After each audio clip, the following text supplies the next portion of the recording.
ఓం నమః శివాయ, శ్రీమాత్రే నమః.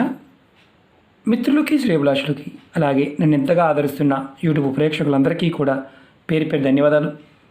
మిత్రులరా, మీ అందరికీ పరాదేవత ఎల్లవెల్లలా మీతో ఉండి మీ మనోవాంఛ నెరవేర్చాలని మనస్ఫూర్తిగా కోరుకుంటున్నాను.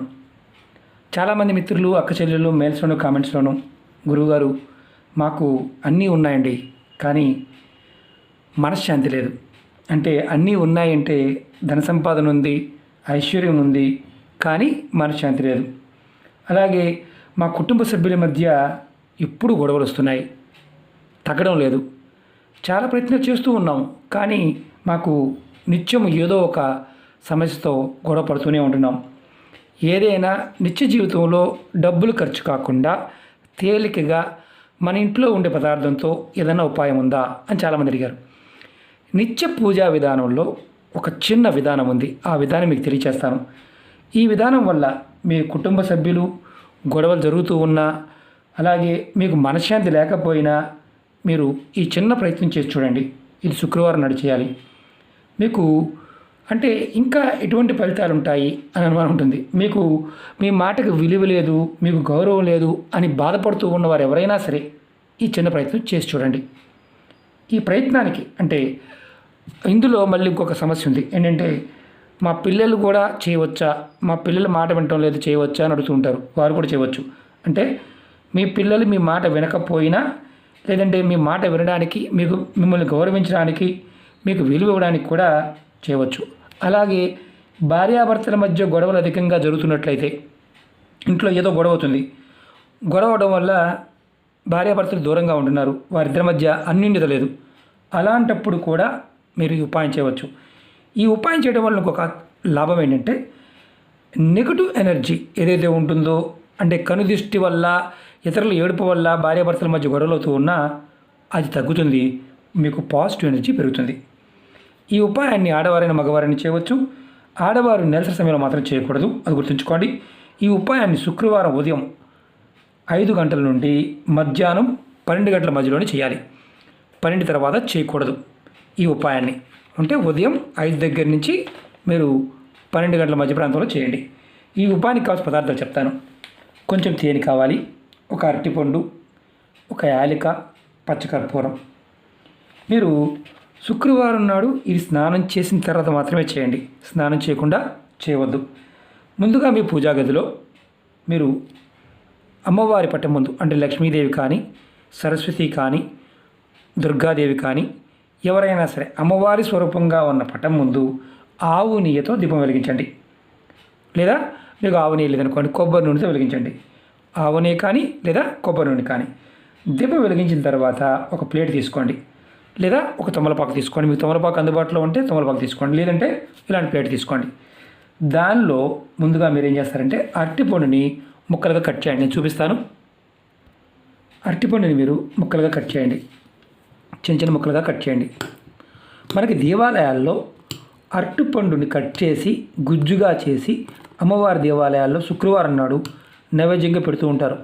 భార్యాభర్తల మధ్య గొడవలు జరుగుతున్నప్పుడు చాలామంది మనకు చేస్తూ ఉంటారు. తర్వాత ఇలా ప్లేట్లో కట్ చేసిన అరటిపండు మీద మీరు కాస్త తేనె వేయండి. మీకు చూపిస్తున్నది అది కూడా.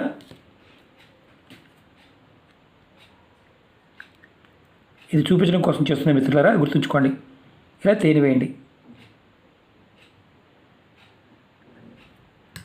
తేనె వేసిన తర్వాత మనం ఏదైతే మిగతా పదార్థాలను అవి ఎలా చేయాలో చెప్తాను. మీరు అమ్మవారికి దీపం పెట్టిన తర్వాత, దీపం వెలిగించిన తర్వాత మీరు ప్లేట్ తీసుకొని దానిలో మీకు మామూలుగా తమలపాకు మీద చేయవచ్చు. తమలపాకు అందుబాటులో లేకపోతే ఇలా ప్లేట్ తీసుకోండి. అరటిపండు కట్ చేసి ముక్కలకు కట్ చేసి తేనె పైన వేసి అమ్మవారికి నైవేద్యంగా పెట్టండి. తర్వాత నైవేద్యంగా పెట్టిన తర్వాత మీరు ఒక పచ్చకర్పూరాన్ని, ఒక యాలక తీసుకోండి. ఇదిగోండి పచ్చకర్పూరం, యాలక. నేను మీకు చూపిస్తున్నాను. పచ్చకర్పూరం వేశాను, పైన యాలక పెట్టాను. తక్కువ చేద్దాం, ఎందుకంటే ఎక్కువ పొగ వస్తుంది. ఇప్పుడు మనం ఇలా తీసుకొని ముందు అమ్మవారికి నైవేద్యంగా పెట్టిన ప్లేట్ ఇలా ఉంచండి.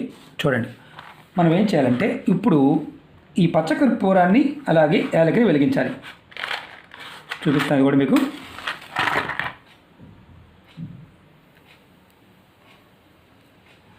ఇలా వెలిగించండి. వెలిగించిన తర్వాత మీరు మామూలుగా హారతి ఇచ్చే విధంగా మీరు అమ్మవారికి ముందు చూపించండి. అమ్మవారికి హారతి ఇవ్వండి. ఇచ్చిన తర్వాత అంటే ఇలా వెలిగించి అమ్మవారికి హారతి ఇవ్వండి.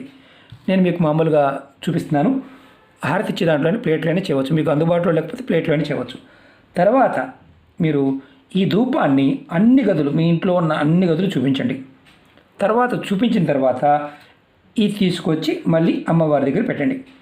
మీరు ఇప్పుడు పెట్టిన తర్వాత అరటిపండు ముక్కలు కట్ చేసి మనం ఏదైతే తేనె వేసాం కదా, ఆ నైవేద్యాన్ని ఇంట్లో ఉన్న కుటుంబ సభ్యులందరికీ కూడా ఒక్కొక్క ముక్క, చిన్న అరటిపండు ముక్కని కుటుంబ సభ్యులందరికీ ప్రసాదంగా ఇవ్వండి.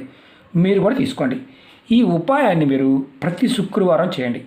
ఈ ఉపాయం చేసిన కొన్ని రోజుల్లోనే మీకు మార్పు కనిపిస్తుంది. కుటుంబ సభ్యుల మధ్య గొడవలు తగ్గుతాయి, భార్యాభర్తల మధ్య అన్యోన్యత పెరుగుతుంది, మీ ఇంట్లో సకారాత్మక శక్తి పెరుగుతుంది. మీ మనసులో ఏదైతే మనశ్శాంతి కావాలనుకుంటున్నారో, గౌరవం కావాలనుకుంటున్నారో, పిల్లల మాట వినాలనుకుంటున్నారో వారందరూ మీ దారికి వస్తారు. ఇది మనం దేవాలయాన్ని చేస్తూ ఉంటాం. ఇది మన ఇంటి దగ్గర కూడా చేయవచ్చు. ఖర్చు అయ్యేది అరటిపండు, కొద్దిగా తేనె. ఇది మీకు అద్భుతమైన ఫలితాలు ఇస్తుంది. అలాగే మీరు ఇది శుక్రవారం చేయండి. మీరు కంటిన్యూగా చేస్తే చాలా త్వరగా ఫలితం ఉంటుంది. అలాగే మీరు రెగ్యులర్గా అంటే ప్రతిరోజు కొంతమంది తేనెని అలాగే పెట్టే అలవాటు ఉంటుంది, వారు మామూలుగా చేసుకోండి. ఎవరైతే సమస్యలతో బాధపడుతున్నారో వారు ఈ విధంగా చేసి చూడండి. అలాగే మీకు ఈ వీడియో నచ్చినట్లయితే లైక్ చేయండి, ఛానల్ని సబ్స్క్రైబ్ చేసుకోండి, పక్కనే ఉన్న గంట సింబల్ యాక్టివేట్ చేసుకోండి, 10 మంది మిత్రులకు షేర్ చేయండి.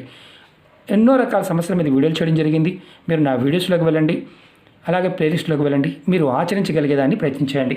ఒకటి గుర్తుంచుకోండి, ఇవి మన పూర్వీకులు మనకి జీవన విధానంలో భాగంగా చేశారు. దీనిని మనం ఎప్పుడైతే చేస్తామో పరిపూర్ణమైన విశ్వాసంతో, నమ్మకంతో చేయండి.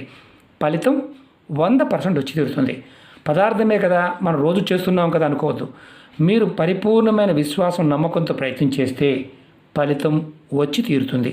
అలాగే కొంతమంది అక్క చెల్లెళ్ళు మెయిల్స్లోను, కామెంట్స్లోను, గురువుగారు మాకు ఈ పాండమిక్ సమయంలో కుటుంబ పరంగా విపరీతమైన సమస్యలు ఎదుర్కొంటున్నాము అని చాలామంది అడిగారు. ఇది తేలికైనది, ఎటువంటి ఖర్చుతో కూడుకున్నది కాదు. అలాగే మన వస్తువులు కూడా పెద్దగా అవసరం లేదు, ఇంట్లో ఉండే వాటితోనే చేయవచ్చు.